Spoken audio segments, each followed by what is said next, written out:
My name is Karen Nelson, and I'm going to start our proceedings by welcoming you to the most recent offering in our anti-racism series. And I'm going to turn the proceedings over to my colleague, Sarah Waldekinen, who set up this whole event for us. So Sarah, over to you. Thank you, Karen. I appreciate it. Hi, everyone. My name is Sarah Waldekinen, and I am the chair of CAARES, the Committee for Anti-Racism, Accessibility, Respect, Equity, and Social Justice. I want to welcome you to teaching high school English in Prince George's County. I'm incredibly honored to have the opportunity to collaborate with Dr. Tita Chico, Dr. Karen Nelson, and the Center for Literary and Comparative Studies in their Anti-Racism, Communities, and Collaboration series tonight. Thank you both so much for your guidance in our first collaboration, and I look forward to what we create in the future. Today, we are here with our panelists, Brittni Guevara and Jasmine Winters, along with our moderator, Dr. Anthony Batts II, to discuss and acknowledge the experiences of high school educators and their students in a time where inequities are openly discussed across the world, but extremely monitored in the classroom. If you are not familiar with the area, Black and Latinx residents represent about 75% of the population in PG County. So it is our responsibility to create spaces for our Black, Indigenous, and Latinx educators on and around our campus to speak on their teaching experiences so that we can continue to build community. Please allow me a moment to recognize that every community owes its existence and strength to the generations before them. Those who contributed their hopes, their dreams, and energy into making the history that led to this moment. Some were brought here against their will. Some were drawn to migrate from their homes in hope of a better life. And some have lived on this land for more generations than can be counted. Truth and acknowledgement are critical in building mutual respect and connections across all barriers of heritage and difference. I know we are meeting on Zoom, but we would like to take a moment to acknowledge the land our campus sits on. The University of Maryland is located in College Park, Maryland, and we believe it is important to create dialogue to honor those that have been historically and systemically disenfranchised. We must acknowledge the truth that is often buried. We are on the ancestral lands of the Piscataway people, who were among the first in the Western Hemisphere. We are on Indigenous land that was stolen from them, so we must pay respects to Piscataway elders and ancestors. Please take a moment to consider that the many legacies of violence, displacement, migration, and settlement that bring us here today. Please allow me to introduce our panelists. Jasmine Winters is a dedicated teacher with a decade of experience within Prince George's County Public Schools. Currently, she is an English teacher at Frederick Douglass High School and is a part of the district's High School RELA curriculum team, their Reading, English, and Language Arts curriculum team. Jasmine holds a Bachelor of Science in Secondary Education with a concentration in English and Language Arts from Alabama A&M University. Additionally, she holds a Master of Arts in Organizational Communications from Bowie State University. Her passion for equity in education policy allowed her to produce and present her thesis, a textual analysis of the American pageant, a manipulation of multiculturalism. In the future, she aims to exercise her passion at the higher education level. Thank you for being with us, Jasmine. Thank you as well, Sarah. Thank you. Brittni Guevara is an English educator in Prince George's County Public Schools. As a Maryland native, Brittni is a graduate of the Montgomery County Public School System and received her Bachelor of Arts in Journalism from Howard University in Washington, D.C. Education was not always in the plan for Brittni, as her intentions were to be a magazine reporter after graduating in 2012. However, after many unsuccessful attempts at journalism job listings, Brittni decided to take a long-term substitute position at Parkdale High School. And within a month, she knew she had found her real purpose in life. As a long-term sub, Brittni taught algebra, geometry, US history, and even intro to Homeland Security.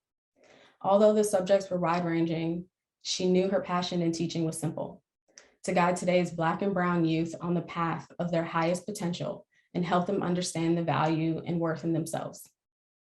After graduating from Loyola University, Maryland, with a Master's of Arts in teaching secondary English, Brittni joined the English department at Parkdale, where she helped lead the 9th grade team to incorporate more engaging and culturally relevant methods of teaching into their classrooms.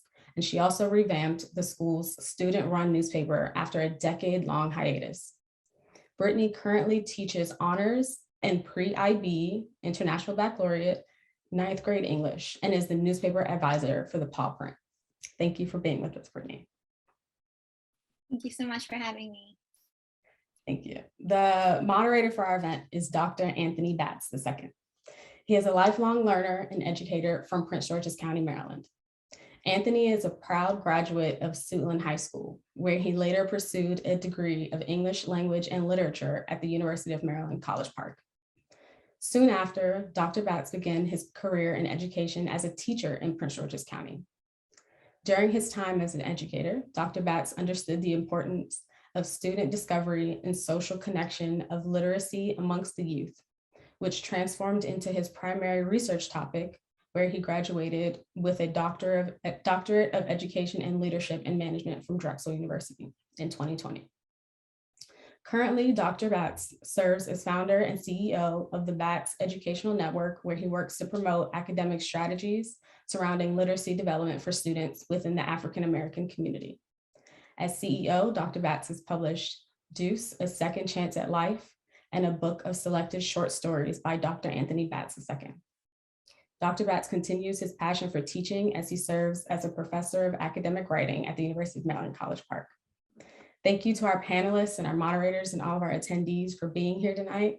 And I'm very excited to hand over our invisible mic to Dr. Anthony Batts. Wow, Sarah, thank you so much for those introductions. I really appreciate it. You do a great job in introducing us. So let's not wait to get into this conversation. So everybody who is in attendance, please feel free to take some of your comments to the chat. I know Sarah and Karen will be moderating the chat for us. At any time, if you agree with what the panelists are saying, please feel free to show us that by giving us a thumbs up, typing yes, or just giving some encouragement in the chat. I really appreciate that, right? So without further ado, let's get right into it. So the first question I would like to ask is, share something unique about you and your school. Again, thank you so much, Anthony. I'm Jasmine, and what's unique about Frederick Douglass is it's super historical. We actually, originally it was called Marlboro Colored High School, and then it later became, it was actually the only high school that was first designated for African Americans in Prince George's County. Later, it integrated and became Frederick Douglass High School. And Frederick Douglass is a historical giant that we are able to stand on the shoulders on here at Frederick Douglass. And we also offer two distinct programs, our IB program, which is an international baccalaureate program, where students are able to experience a well-respected worldwide curriculum and obtain an IB diploma that's recognized within many institutions or different career avenues. What's unique about me is that I am also the engagement and technology lead at the school. So not only am I infatuated with English, but I just love technology. Awesome. What about you, Brittni? Thank you again for having me. So Parkdale is a pretty unique school in that it is one of the schools with the biggest ESOL programs in the county. And we also have one of the biggest special education programs in the county. And we're also an IB school. So Jasmine did a great job of explaining IB. I'm glad you went first because you explained it so much better than me. But we're also an IB school, which I don't know if people know this, but not every high school is an IB school. And so Douglass and I believe Laurel is as well. And so Parkdale is one of them also. And so I think that the programs that we offer at Parkdale, again, the fact that we're one of the biggest ESOL programs, one of the biggest special education programs, we have this pre-IB or IB program, just allows for our students to be really diverse. I mean, we have different teachers there with different expertises. And I think the really cool thing, we had Spirit Week, just a random Spirit Week last week. And one of the days was like Culture Day, and everyone got to wear something that represented their culture that day. And all of us were looking around, and it really like made it obvious that so many of these kids come from completely different places, and so many different countries, and some were born here, some weren't, some just got here. And so they have all of these experiences and backgrounds, and they all come together to make up this one school. So the makeup of our students definitely makes our school pretty unique. And I would say for my experience in particular, what makes my teaching experience unique, like Sarah said, I'm also the journalism teacher and the newspaper advisor. And so in addition to teaching 9th grade students, I also teach the journalism classes. And a lot of those students, I will admit, I recruit them like crazy in the 9th grade, and kind of force them to take the journalism until they really do love it after a while. But it's a really cool experience because so many of them I have 9th, 10th, 11th, and 12th grade year, because they stick with the journalism program. So being able to watch them go from these like just out of middle school little babies to almost or basically adults is awesome. It's one of my favorite parts about teaching the journalism portion. Wow, that's amazing. And one thing I like that you both touched upon is the fact that Prince George's County is diverse. It has many different programs to offer its students, and I'm glad that you all, take advantage of that and reaching the students in another avenue outside of your traditional English class, right? Also, I want to mention that I'm biased, and I think English is the greatest subject. English is the only subject in school that you use in every other subject, right? And I really appreciate you all for your work. So let's move right along with that. I want to follow up that first question with the second one, which is, what's your why? Explain your why within the classroom. Well, my why ultimately is to connect with the students' why, as in their passion. English is a requirement. It's the core subject, and we are very well aware of that. But I want to ensure that as we go through this journey within English class, that students are able to somehow connect their hobby or their interest upon what they want to do in the future, or even currently now, and continue doing. So my why is to ultimately connect their why, and order for them to go ahead into the real world and use those critical thinking skills and 21st century skills with the knowledge they have from English class, coupled with their what they ultimately want to do in their careers or post high school. Great, that's awesome. I would say my why, in particular to teaching in PGCPS, is to make sure that my students, I think that, of course, I want them to leave my class and they, can read better than they did when they came in and write better than they did when they came in. But I really think that at the center of it, my why is to make sure that they feel seen and they feel valued. I think a lot of times PG County, I can just refer it, like when I first started teaching, I was really excited. And I'm like, yeah, like I teach in PG County, da da da. And on more than one occasion, I would get the, oh wow, good luck. And I'm like, what? Like, this is not, I think that there's a stereotype around the county, around the students themselves, that, I'm really trying to help debunk. These are brilliant kids who, are the exact same issues that we have in PG in terms of behavior and all of that. You can see in Montgomery, in Howard, in all of the neighboring counties as well. And so I think that a big part of it for me is being that cheerleader, that support system for my students, to be able to want to hold them to high standards and have high expectations for them, despite what other people might think goes on in this county or whatever type of students are in this county, so that they graduate and become the amazing people that they already are. Wow, wow, that's amazing. So I think that kind of leads us into our next question, which is, you talked about how unique Prince George's County is and everything that Prince George's County has to offer in regards to, student performance and diversity. What do you love about Prince George's County, or teaching in Prince George's County, I should say? What I love the most about teaching in Prince George's County, again, is the diversity. I feel as if Prince George's County is a microcosm of the world, honestly, in DMV culture as well. And being that we are in a close vicinity of our nation's capital, it allows for us to experience a lot of experiences that a lot of other people who live in different areas may not be able to, such as go on different field trips, or museums, or participate or even witness social activism.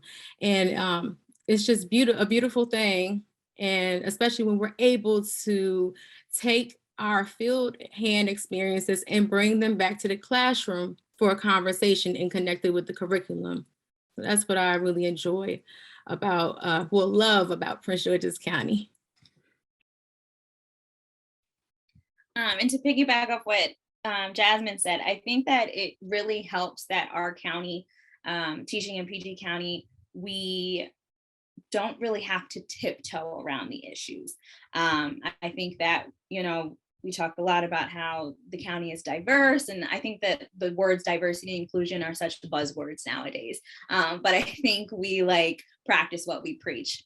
We're allowed and encouraged to have these real conversations with our students when there are hundreds and I would argue thousands of districts across the nation that are trying to get rid of Black history and trying to act like things aren't happening politically and all of that. We don't get in trouble. In fact, it's encouraged for us to be open and honest with our students about that. I know for last year during virtual learning, when the January 6th, that whole insurrection happened, the next day we did a Padlet about it, and my students and I talked about it, and they were home. And so I was a little bit nervous. I'm like, oh gosh, parents are probably around. I hope I'm not saying the wrong thing. And I ended up getting CC'd on an email to our CEO, Dr. Goldson, from a parent. And I'm freaking out. I'm like, oh my gosh, this is bad. But she was like, I'm so appreciative that my child's teacher took the time to talk to him about this, gave them space to express themselves and ask questions because they were confused. And Dr. Goldson emailed back and said, we're so proud of our teachers. And I think the night before, I want to say, she had written a statement about it and sent out resources also for teachers to be able to have those conversations in their classrooms. And so it's not only something that they allow, but also encourage in the county for us to be able to talk to our students about these very real things, especially when they're so silenced in other districts. Absolutely. It's funny because you hinted at something which I want to bring that up now. In order to have those conversations, you really have to work hard in those student relationships, right? So can you all tell me about your student relationships? How important are they? And how often do you foster those relationships in and outside of the classroom? That's priority number one. First, ensuring that the students are safe physically, mentally, emotionally, as much as possible, and ensuring that we make them feel that way. And the ultimate quality within our relationship is respect. And I feel if we don't have that quality, then we are not going to be able to push past different barriers within learning English. So establishing that respect concept, actually being ourselves, and ensuring that students have a safe space and a brave space for their ideas. So it takes some time, whether it be inquiring how a student's day is going, or what have they done over the weekend, or ultimately, what are different sports or activities that they're participating in. That's ultimately important. And also being able to support those students outside of the classroom when possible. And basically ensuring that we recognize them not only as a student, but an individual. That's very important. I'm glad that you mentioned that. Thank you so much. Yeah, I agree completely. I think that it starts really early, and I agree with Jasmine that it is like up there with safety. I mean, like relationship safety, like same thing for me, because I really don't think that a class can function in the way that you want it to. And I really don't even know if students can learn as best as they could from a teacher that they don't feel like cares for them. And to Jasmine's point, not just as a student or just a body to fill this desk, but as a human being. And so I think that from the very beginning, I even like to, and I know different teachers are different, but I never even really call it my classroom, because it's not just my classroom. I mean, I'm the teacher, I'm the one giving the lessons and the grades and all of that, but it literally cannot function without them. And so it's our classroom. And so, you know, from the very beginning, that is the tone that's set. And I think it's been very obvious by my answers in this webinar that I am like a storyteller. So my professor in grad school told me that I'm a storyteller teacher. And so I like tell stories a lot. And I think that in that way, it humanizes me, which then, you know, I'm not just a teacher, but, you know, they knew when my nieces were born and knew when my fiance moved back from Arizona, you know, they know all these things. And so they can see me as a person and then feel comfortable talking not only to me, but amongst each other and building relationships with each other, because we've created this environment of unity. And so I definitely think that those relationships are definitely at the top. And I know one of my students even acknowledging, like Jasmine said, acknowledging things that they do after school, and even something as small. I mean, one of my students this year came up to me and was like so appreciative that on our Google form before they got in, I sent it out on the Google Classroom, and I just asked for their pronouns. And that one question meant so much to her, the fact that I was acknowledging and allowing them to tell me versus, you know, assuming. So I think very small things that seem small to us are actually really big to them in how they perceive us and the comfort level that they have with us. Wow, yeah, I definitely agree with everything that you both said.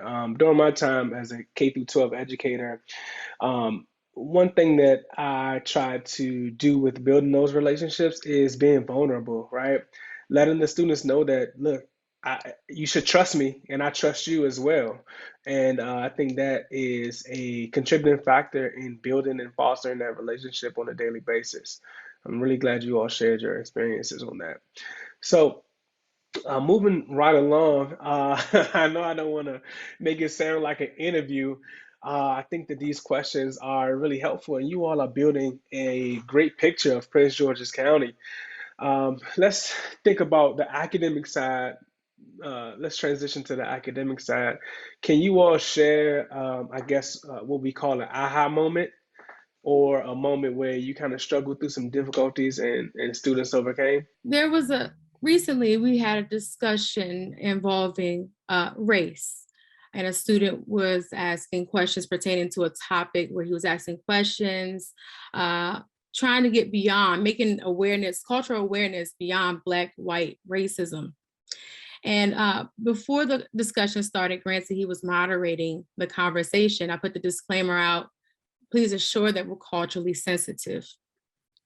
And so as the conversation grew and more students were participating, they were able to have a fruitful conversation. But at the end, I know some students felt that other students' comments were culturally insensitive at times. So what I gathered from that is, in the future, when I have a discussion, to ensure, of course, that we're mindful of cultural sensitivity, but also that being culturally sensitive is a learning process for some. And we also need to learn how to react when we feel that an individual is making culturally insensitive comments, but in a respectful way, and to get an idea or some insight upon why a particular individual feels that way. So that was an aha moment for me, that I feel that I can do much better on, being that now I know within cultural sensitivity, there's a barometer and it's a learning process. So that's something that I've had an aha moment recently about. That's amazing. Thank you for sharing. Yeah, I agree with Jasmine. So I think that discussing race, and it's so interesting because for them, you would almost think that being, so I'm a black and Latina, and so I'm thinking, okay, if I'm discussing race with my Black and Latinx students, this is going to be a breeze, right? Like, this isn't going to be challenging at all. But I think that it's all based on experience. And so even though most of my students, like 95% of my students are Black and brown students, they approach race a lot differently. They see different situations that happen in media and politics and all of that very differently. And so I think that it has taken me having these conversations with them, having to like take a step back and like think like, okay, I actually need to like prepare a little bit more for this, because it doesn't matter that these are Black and brown students.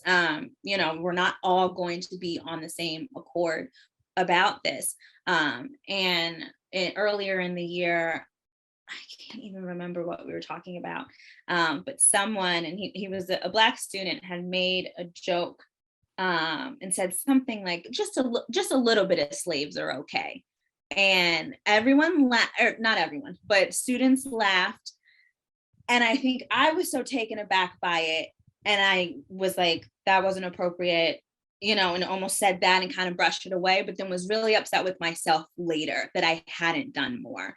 And I think that sometimes that's the weird thing about teaching, is that it's almost like a show, like you have no idea what's coming at you that day. And so you can have all these plans and, oh, I'm definitely going to say this if someone says something, but like in the moment, you're like, I cannot believe that just happened.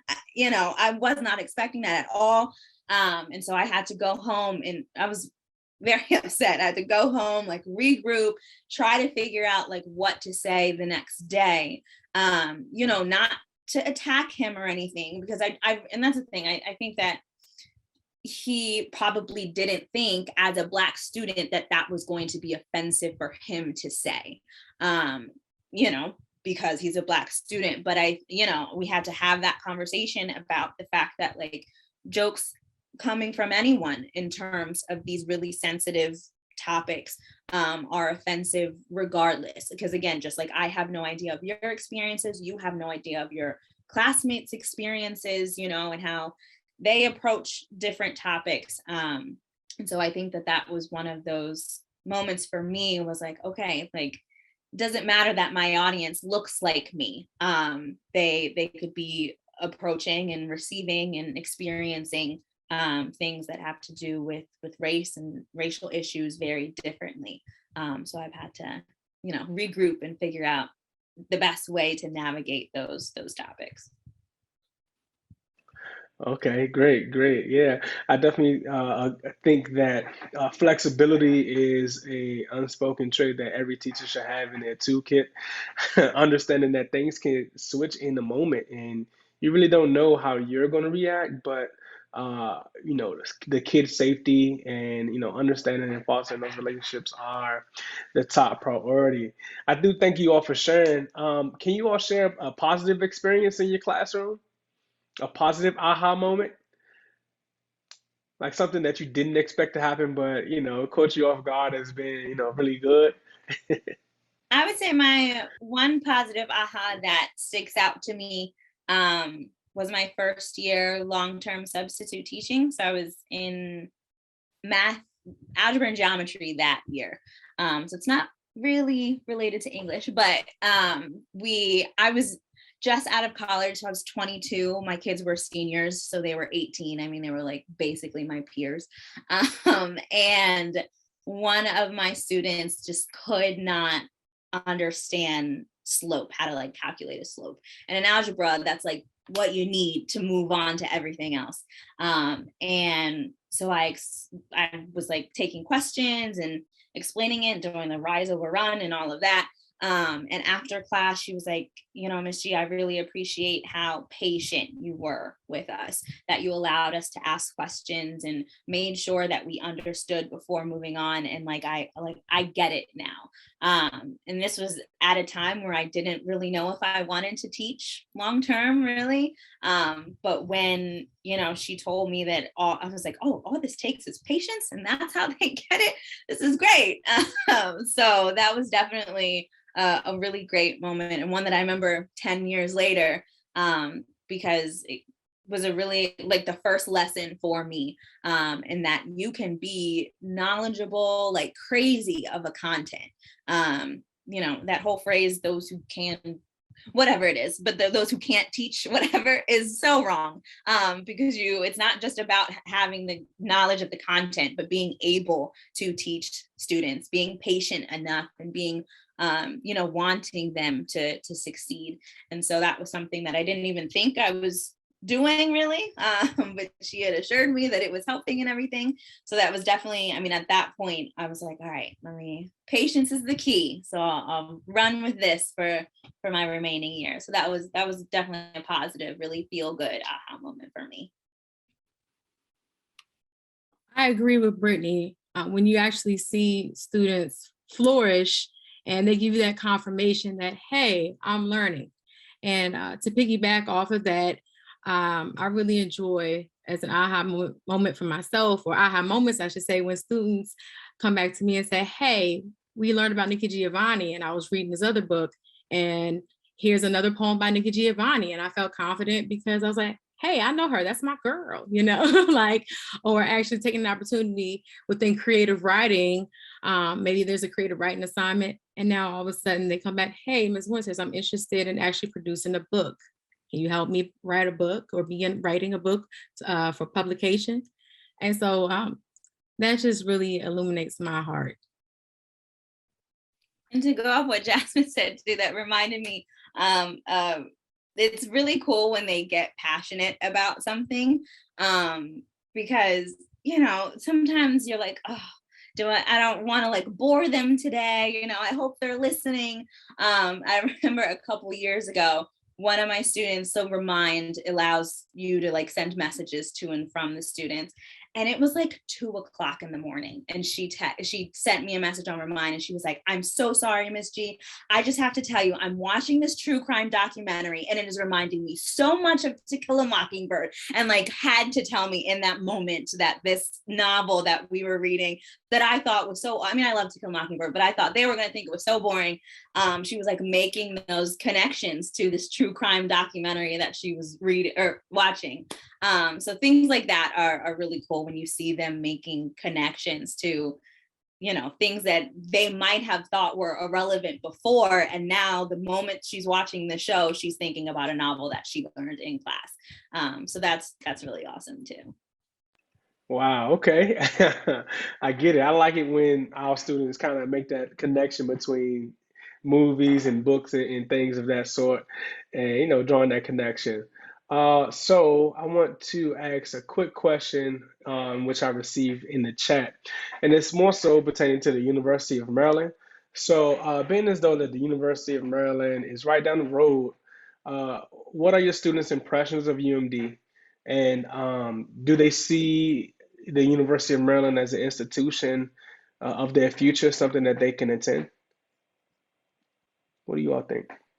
So for my students, they definitely consider Maryland. I think one of the things that I think pretty much all of them apply, right? They're definitely going to apply. Whether they go or not is up in the air. But I think the one thing and the only thing really that turns them off from it is the fact that we really are right down the street.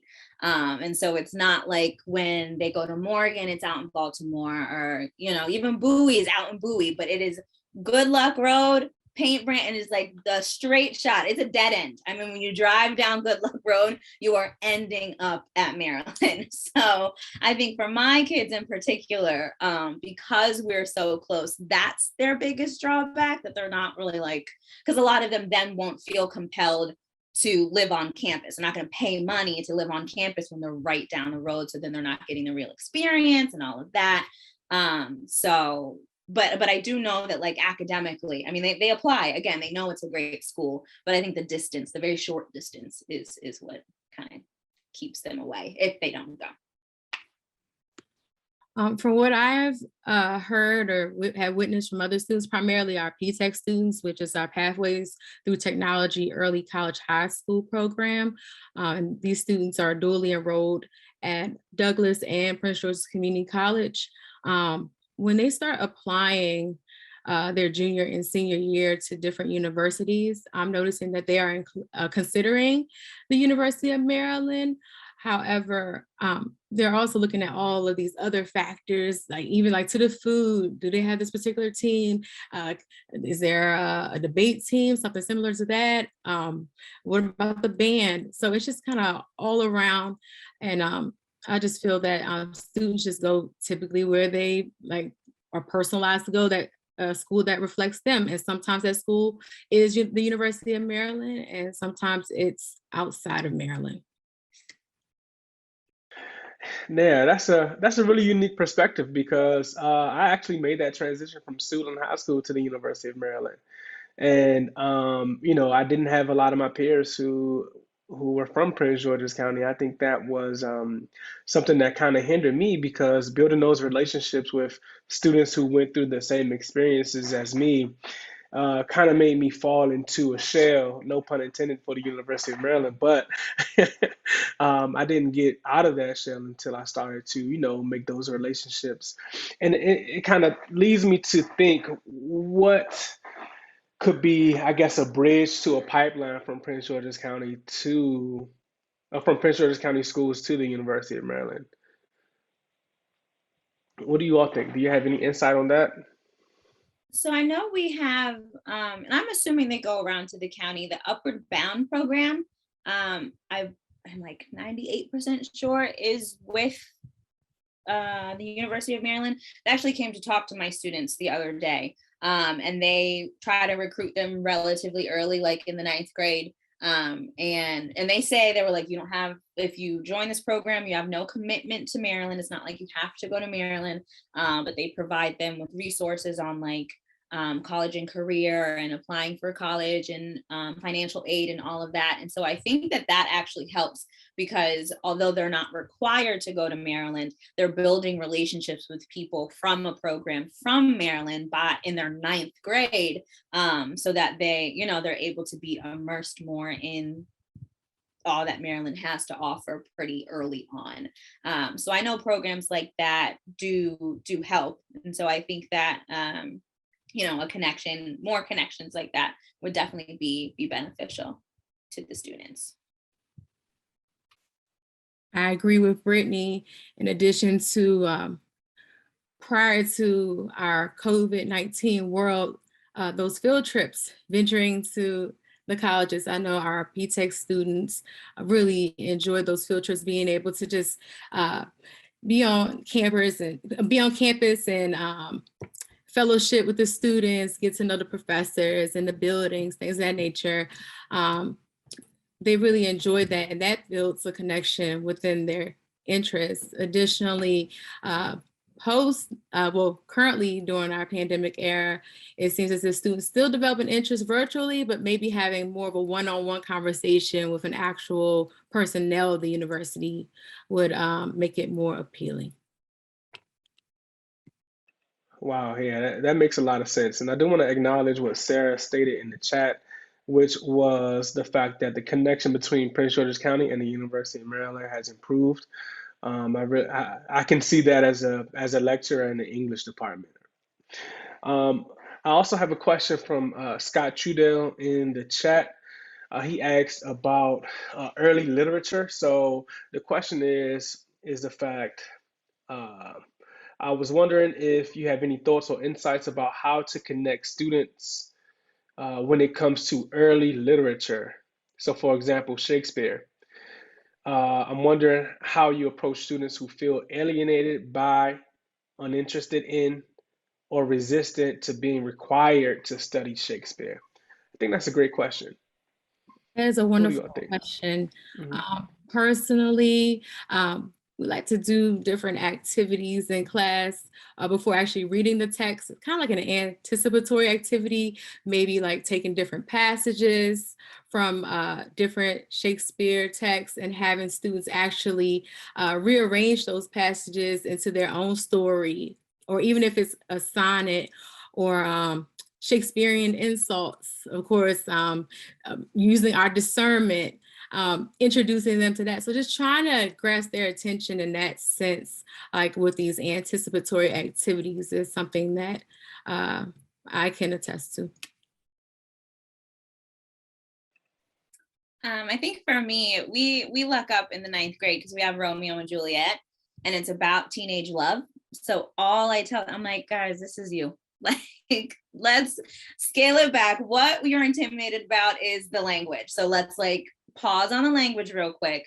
Take a look at how these two people have fallen in love like this and how it's causing all of this drama. I was like, you guys love drama. This is you. It's fine. So I think when you really like take the language out of it for a little bit and have them, and I think the thing about Romeo and Juliet also is that the prologue tells you what's going to happen in the story. And so they already have an idea that they're going to fall in love, that they're going to die. And now they're interested to find out, okay, what's the drama that's going to happen, that's going to lead to these two people's deaths. And so I think, you know, approaching it in the way, like Jasmine said, we did the anticipatory activities and kind of easing them into the language, and you have to walk them through it. But once they, again, get over the hump of the Elizabethan English, then they find that it's a funny, it really is a funny text. And so I know for me, I try to have them incorporate different, and this worked better before virtual learning and everything last year, but we would do, after some of the acts, we would do like Romeo and Juliet text messages. So I would have a worksheet that would like set up like an iPhone, and they would have to text between like compiled text messages between Romeo and Juliet, or Romeo, Mercutio, and Benvolio had a group chat. And so that like lets me see that they're understanding what's happening, but also understanding like the characterization between each one. Like Romeo or Mercutio is really silly and Benvolio is more of the serious one, and they have to show that through the text messages. We've done like same concept, a worksheet that looks like an Instagram, and they've had to make posts to kind of show the sequence of like what's happening in the story as well. And so I think really just Romeo and Juliet, or not just Romeo and Juliet, but Shakespeare, it takes work. It really does. Because it's not all American boys, right? It's not going to get them right away. But once they understand that the concepts behind it are actually pretty relatable, then they're a lot more willing to dive into it and, you know, really explore it. I know for virtual learning in 2020, I knew that they weren't really going to read it without me at home, this language that they've never read before. So I went through and like made these slides, and I was like, all right, let me take this Elizabethan English, throw it on this slide, add some pictures, put some little notes on the side. And my notes would be like, okay, guys, seriously, did Mercutio really just do that? And like GIFs, and you know, you got to spruce it up. But if you do that, that is definitely the unit that you really do have to do like a horse and pony show to get them interested. But once they're interested and once they're in, they're in. My very first year teaching Romeo and Juliet, we stopped at the end of Act 4 when they're about to like get to the suspense, and it was the end of the period, and they were like, no. So the same kids who were dreading Shakespeare were like dying to read the rest of it. So, you know, it takes work, but it's definitely possible. Also, something cool that we've incorporated, and it's also within our curriculum. Students are able to create Instagram pages or Facebook pages or even Twitter accounts for different characters. For example, I know one year when I was teaching 11th grade, we did the Crucible, and it was really interesting seeing how students characterize the different characters and the dialogue that they provided and the captions that were reflective from what they've gained inside. And to real quick answer the question in the chat by Kim, that's a wonderful question. Yes, I believe AP English programs would help students imagine themselves as college ready, but maybe additionally a mentor program as well. Students really enjoy having talking to someone who's experiencing the actual setting within college or have experienced it? Great question. Yep, yes, indeed. So I did want to come to that question. Brittni, if you wanted to answer that question. Also, it was from Kim States. You mentioned that a connection to a person is helpful in students imagining themselves at UMD. Will AP English programs that help them imagine themselves as college ready, led by teachers trained by UMD, help them to see themselves at the University of Maryland? Yeah, I would agree with Jasmine in terms of like a mentor situation. Because the students, I mean, we each, I'm sure they have them at Douglass to have AP classes and everything. And I think that those are the students who know they're going to college anyway. And so I don't know if like necessarily the teachers would make a difference in them going to Maryland versus if they were like students, like that, like a mentor situation where students, they have like a, hook up with the students and our AP students to be able to form those relationships more than the educator who's teaching them the AP English class. Absolutely, that makes perfect sense. I wanted to backtrack a bit. I wanted to touch upon what you all said as it relates to making reading more interesting for our students. I know you all didn't directly say this, but I wanted to touch upon it. I think that is very important also, and this is something that you both do, is allow your students to see themselves within the text, not only just race or, gender related, but the activities in which you bring into the classroom, tweeting and Instagram and posting and making things interesting like that. So I want to ask that follow-up question. Along with those activities, how are students represented in your class, or how do they see themselves within the content of your course? Well, we have other activities that we have that basically reflects a unit that we're going over, such as freedom and power within the ninth grade English. And within talking about freedom, we're also talking about freedom within the scope of America. So to begin with, one activity that I can recall is the class had to put together an American tapestry. And so students were able to create their own artwork upon how they see America within their lens. So doing things such as that actually helps. Or whenever studying poetry, so sometimes we will do write likes, but it'll be your own style, or actually going back to trying to think like, hey, well, what's your favorite song, or school appropriate song, of course, and having them analyze that particular song, because songs are poetry. So just trying to neo-modernize our class lessons, and additionally connect back to what students are interested in. Yeah, I agree. And I think one of the projects that got incorporated into the curriculum a couple years ago, the multi-genre project of second quarter, really allows them to express themselves because it is just entirely about them. So there are different sections to it. So there's like a family history section and a culture and tradition section. And it's called multi-genre because they can choose any way in which to express it. So it could be a short story, it could be a poster, an infographic, like Google Slides presentation. One of my students this year did a video interview with 3 of her family members. And so they really, I think it's a big project. So I think they're overwhelmed at first. But once they really dive into it, they realize they're learning things in the process, learning things about themselves that they never even knew. I tell them every year, my kind of like selling point is like, you get to ask your family, I mean, how often are you sitting at the dinner table and saying like, so tell me your story about how you got here, right? Like it's never, you're not really asking your family these questions, but you get the opportunity now to find out things that you would not ask otherwise. And so I know that that's a big, like in all of the reflections every year that we've done this, they've been really appreciative of that, like learning things about themselves that they never knew. and then we'll present them as well. And so they get to learn about each other too. A couple of the students will sometimes find out that their parents are from the same town in a different country, and they would have never known that without this project.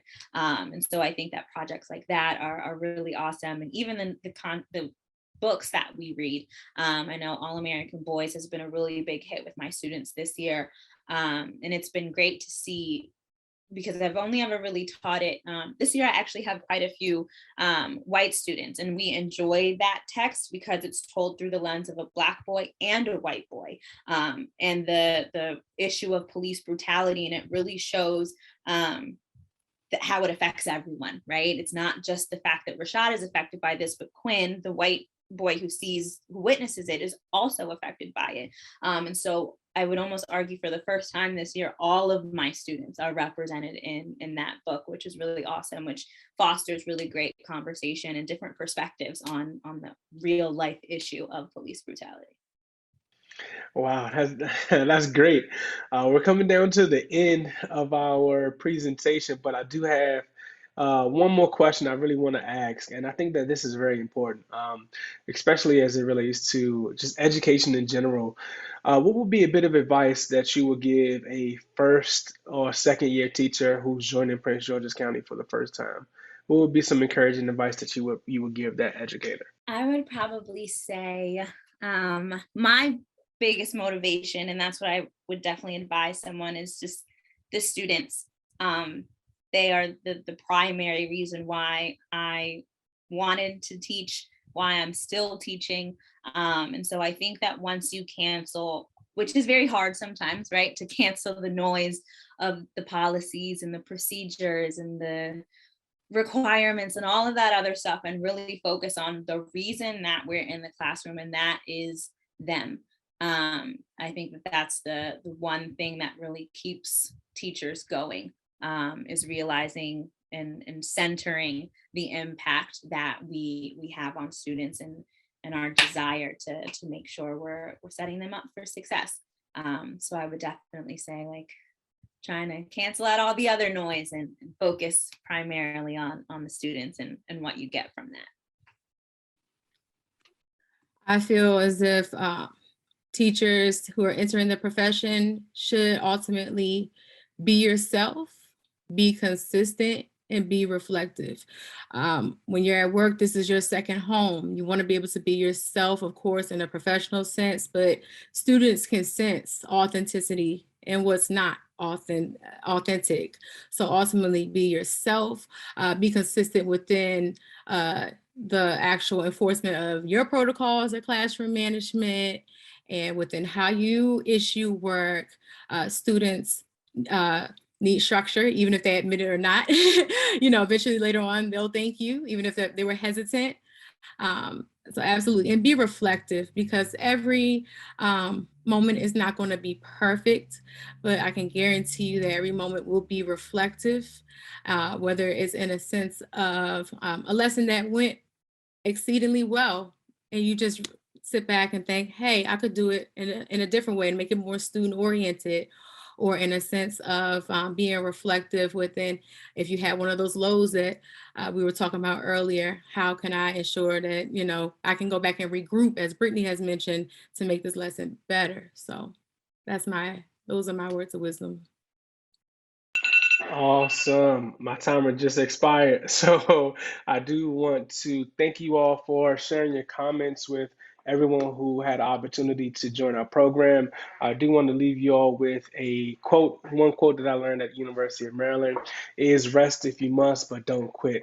For my Prince George's County educators, I really appreciate every moment in which you share and which you spend with our students. Prince George's County is the greatest county in the world, and I want to personally thank you for the work that you do. So with that being said, I am going to turn the program back over to Sarah and allow you to close us out. Thank you again. Thank you guys so much for being here tonight. As a PG County native, it's so nice to hear from you guys and to hear your experiences. They sound very familiar to my experiences as well. So it's so lovely to also have all our attendees with us that are speaking with us in the chat and opening up with us about their experiences. and how they can relate, and also asking questions in regards to your experiences, as well as, you know, things that are going on culturally and in our county. So again, thank you all so much for being here tonight, and have a great evening. Thank you. Thank you, everyone. Bye. So much. Take care. Bye.